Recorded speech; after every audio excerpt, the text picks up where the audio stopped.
Today we're going to look at a really interesting old Victorian. I call her Vicky Victorian, and she's pretty interesting because she's pretty original.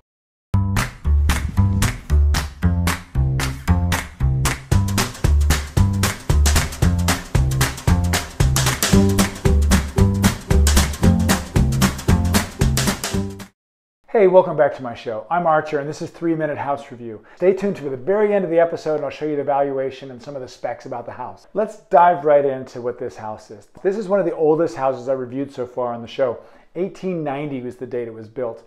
So here she is. It's a house that is very Victorian, very much a Queen Anne style Victorian, although not one of the most extravagant ones. This one is kind of a city house, and this is a funny thing because this is kind of out in the country, yet it's a city house, meaning it's built really for a pretty narrow lot where you don't see the house from the sides, but in this case you do, and you can see how unadorned the sides of the house are. But the front is very adorned. I mean, look at this. Let's come in close here. Look at this porch. We have this kind of scroll saw type decorations. We have turned columns and pilasters in the back, and then these columns in the front.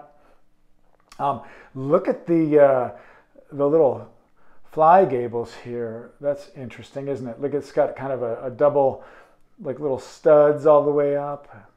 This is a very decorated style, what we call Gothic American style, or a lot of people call this just Victorian, but definitely a Queen Anne style Victorian. It has a lot of decorations for decoration's sake. These gables here, definitely interesting. I think these are carved wood that's been painted. It's got a little bit of a cornice piece across, and then what's interesting is only the amount that's decorated here is decorated on this one. So that's kind of interesting little decision that was made. On these Queen Anne style, you often have hip roofs, but then open gable ends that come out of it. The windows, totally traditional.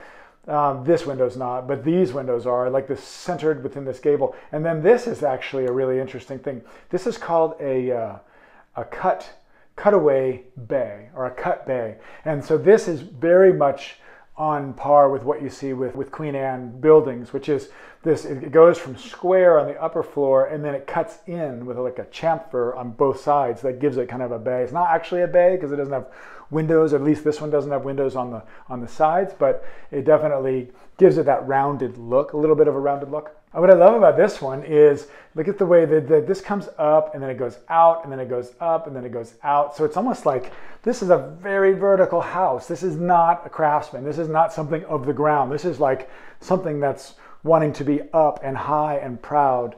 And American Gothic really is that. And it's kind of farmhouses you see like that. But this reminds me of, actually, there's a Burning Man art car. I think it's called Never Was Hall. Yeah, so this house, what is so amazing about this house? First of all, it's a really different style. It's not a grand, a lot of times the Victorians that survive are pretty grand Victorians.